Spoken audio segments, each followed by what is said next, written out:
Bonjour, alors aujourd'hui présentation du RX75 Gun Tank. Il s'agit en fait d'un des trois mechas, j'allais dire les plus célèbres, les plus connus de l'univers Gundam, en tout cas pour sa série d'origine de 1979.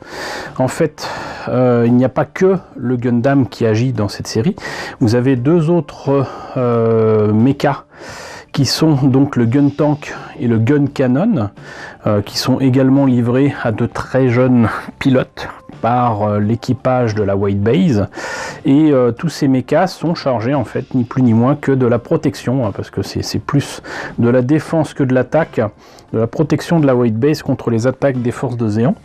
Et le Gun Tank et le Gun Cannon ne sont pas les mechas les plus, comment dirais-je, les plus vaillants de l'univers Gundam.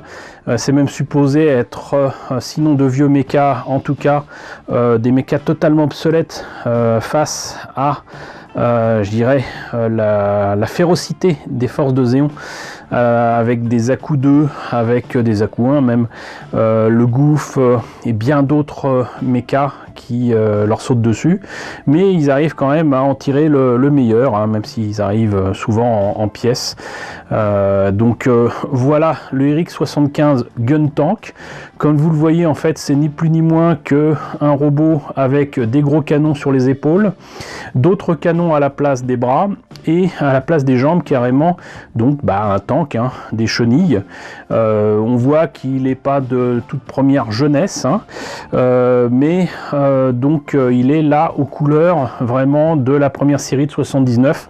Donc vous le voyez, hein, bon, j'allais dire presque bleu, blanc, rouge. En fait, il y a un petit peu plus de gris, mais voilà, il a quand même très clairement un aspect assez vieillot. Sa tête m'a toujours fait penser à une tête de Zoïde, mais rappelons que les jouets Zoïde ont été faits largement après Gundam et qu'il y a plus de chances que les têtes de Zoïde aient été inspirées par, sinon les jouets, sinon le mecha design de Gundam, que le contraire. Et en plus de ça, le modèle que je vous présente ne date pas de 79, fort heureusement, mais date de l'an 2000, puisqu'il s'agit en fait d'un des premiers high grade, d'un des premiers high grade Universal Century qui soit sorti autour de Gundam forcément. Et si je me trompe pas, voilà, c'était le numéro 2. Voilà, le premier étant le Gundam, bien évidemment. Et donc 2000, ça veut dire qu'il a 20 ans. La boîte a franchement souffert. On voit ici le modèle monté et peint. Et ici encore d'autres photos avec les canons, les armes, le poste de pilotage, les chenilles et tout ça. Mais peut-être avez-vous noté quelque chose par rapport à cette boîte. Je ne sais pas si ça fait tilt dans votre tête, mais je risque pas de trouver le prix japonais, parce que là je suis en train de vous présenter une boîte qui est entièrement en anglais. Voilà, c'était un des kits qui était sorti au début des années 2000, non seulement en France mais dans le monde. Et donc en fait c'était une version de la maquette destinée à l'export. Et vous voyez écrit Skill Level 3. Donc c'est vraiment un kit qui a été distribué en même temps que les Gundam Wing et peu de temps avant l'arrivée des Gundam Seed. Et il faut le savoir, on a eu quand même quelques kits de la série originale de 79. Si je me rappelle bien, le Gun Cannon en a fait aussi partie, logiquement le Gundam et étrangement le Zaku. Je dis étrangement parce que le Zaku qui a été proposé avec ce genre de boîte prétendait être la version high grade et était en fait une version no grade de 08 MS Team, une façon de faire qui n'a pas trouvé de réponse. En fait, on s'est posé des questions, mais pourquoi avoir sorti ça? Pourquoi avoir sorti un Gundam où il manquait des pièces? Il manquait en fait le Core Fighter. Pourquoi avoir sorti un Zaku qui n'était pas un high grade tout en mettant la boîte de la high grade? Il y avait quelque chose qui n'allait pas à ce niveau-là. Mais en attendant, on l'a eu.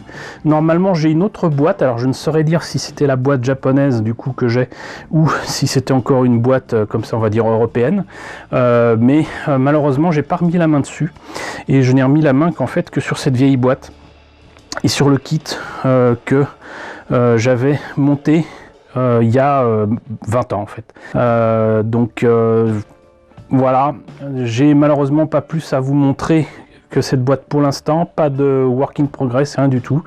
Donc ce que je vous propose, c'est de passer directement à la présentation du kit monté. Alors voilà, c'est le kit monté, j'allais dire presque tel quel. Je lui avais mis juste un petit peu de patine avec ce que j'avais comme Gundam marker et Real Touch marker. Je pense que ça fait toute la différence. On voit quand même que ça fait un petit peu moins plastique. Par contre, le stockage et l'exposition dans de nombreux salons et conventions a eu raison de l'intégrité de ces canons. J'ai retrouvé cette partie là complètement tordue. Ça m'a fait un peu peur, mais j'ai réussi à le remettre d'aplomb, on va dire. C'est pas plus mal. Donc sinon, un petit brossage à sec, c'est assez facile avec les Gundam markers sur les chenilles du tank pour donner un petit aspect métallique. C'est pas encore assez crade, j'allais dire, à ce niveau-là, au niveau des chenilles, mais je trouve que ça rend vraiment pas mal. Les chenilles d'ailleurs ne sont pas en plastique dur, c'est j'allais dire en plastique mou, si je me rappelle bien. Ouais, c'est ça. Et ça rend vraiment pas mal. Et sinon, hop, là j'avais vraiment peint au mieux dans le cockpit pour rendre l'effet qu'il y avait un pilote dedans, mais c'était pas facile avec le matériel sur place. Voilà, et sinon le bassin avait cassé et j'ai réussi à le réparer en mettant tout simplement, je vais peut-être vous montrer ça. Voilà, on va essayer d'enlever ça. Donc en fait, normalement, dans la série, cette partie-là peut s'enlever et le core fighter peut être commun entre le gun tank, le gun cannon et le Gundam. Donc du coup, il peut sortir d'un tank un petit avion, mais il n'y est pas évidemment dans cette version-là. Ça, c'est la version 144, hein, vous l'aurez deviné. La version 1 centième, me semble-t-il, fait apparaître cette fonction-là, puisqu'il est sorti en Master Grade. Il a mis beaucoup de temps à sortir en Master Grade, mais il est sorti. Et donc là, vous aviez en fait un petit picot rouge qui a cassé.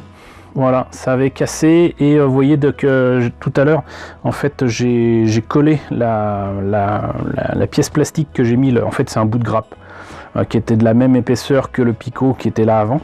Et j'ai mis de la colle super glue pour que ça tienne bien. Bah, vous voyez, ça a quand même opacifié cette pièce-là et la pièce à l'intérieur, mais c'est pas grave. De toute façon, ça tiendra d'autant mieux. Du coup, je ne sais pas si je vais pouvoir enlever cette partie-là. On va essayer, voilà. Et en fait, j'ai mis un petit polycap qu'on a toujours en trop dans les maquettes pour que ça tienne bien. Et évidemment, si c'est pas net, ça ne marchera pas. Et c'est pour ça que j'ai mis un peu de super glue. Mais je sais pas si ça a vraiment marché. Et j'ai rajouté un petit polycap là pour que ça tienne bien. Mais voilà, c'était du bricolage pour vraiment vous présenter le kit correctement. Mais vous voyez que même si vous cassez une pièce, un petit picot comme ça, un morceau de grappe, ça peut faire toute la différence. Ça peut vous sauver même lors d'une exposition.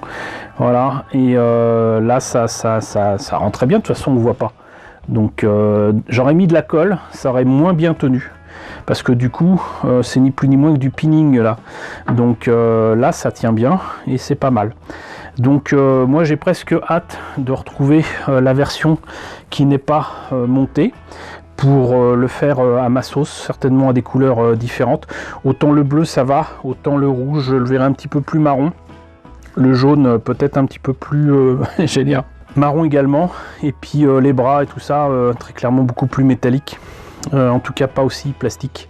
Mais encore une fois, je vous le dis, ça a été fait lors d'une exposition et d'un salon.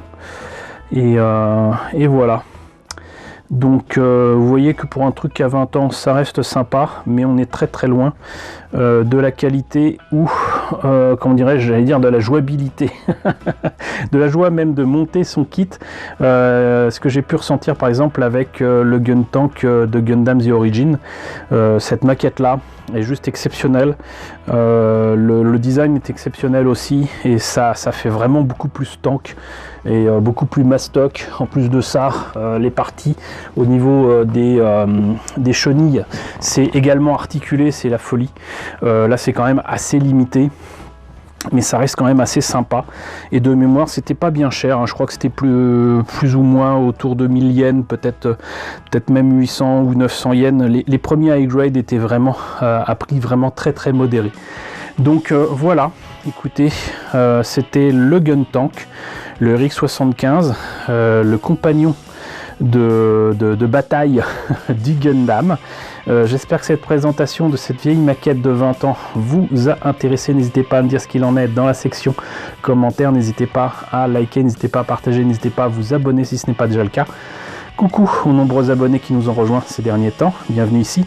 Coucou aux grands anciens qui me suivent depuis plus de 4 ans, merci à tous de votre fidélité, merci à tous de votre soutien sur Tipeee et sur Paypal. Surtout prenez soin de vous, je vous laisse avec la liste des contributeurs de la chaîne et je vous dis donc à très bientôt pour la présentation de nouvelles maquettes Gundam.